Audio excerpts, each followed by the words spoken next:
کامران مولایی، تنظیم علی خداوندلو.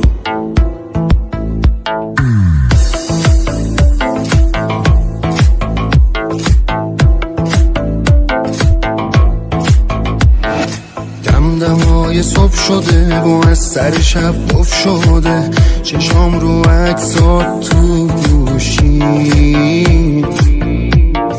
تو خیلی بی نظیری، چقدر بهت میاد لباس ساده میپوشی.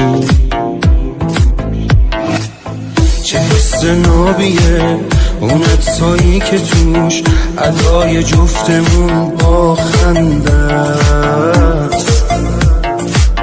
یه دونه ای برام رفیق با مرام، شبیه تو مگه اصلا هست؟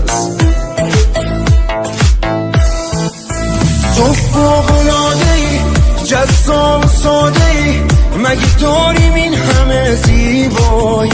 تو از همه سری، دلبری و محشری، ته آرزوم تو این دنیایی. آره فوق‌العاده‌ای، جذاب و ساده‌ای، مگه داریم این همه زیبایی؟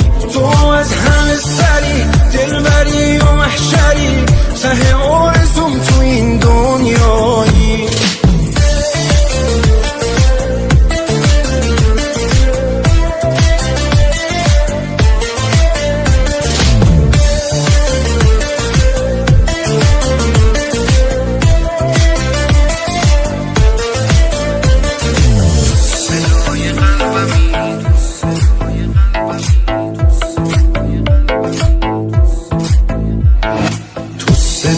قلبمی تنها نقطه ضعفمی، همه دیگه اینو میدونن.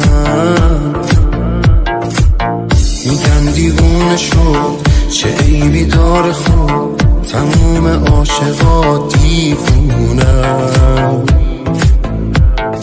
از ته دلت بخند، زندگیم خنده ها بازم با همه فرق داری. هر چی بگم میره از دست دلم، کافیه چشم ازم برداری. تو فوق‌العاده‌ای، جذاب و ساده‌ای، مگه داریم این همه زیبایی؟